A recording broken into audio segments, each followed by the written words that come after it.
Θα έρθεις κοντά να σου δώσω συνοχές. Εδώ, πράγμα το κουμπί και στήσει την κάμερα εδώ απέναντι. Εδώ, άνοιξε το.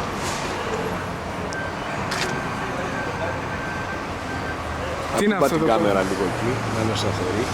Λοιπόν. Αχ. Όνειρο ζωής. Μετά από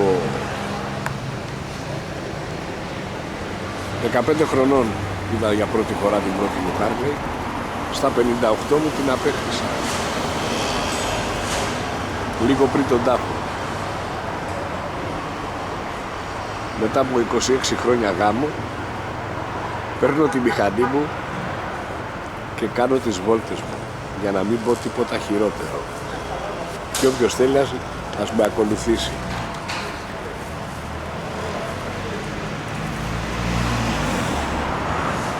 Εδώ μέσα είναι. Σε λίγο να την ανοίξουμε και θα σας δείξουμε κι άλλα.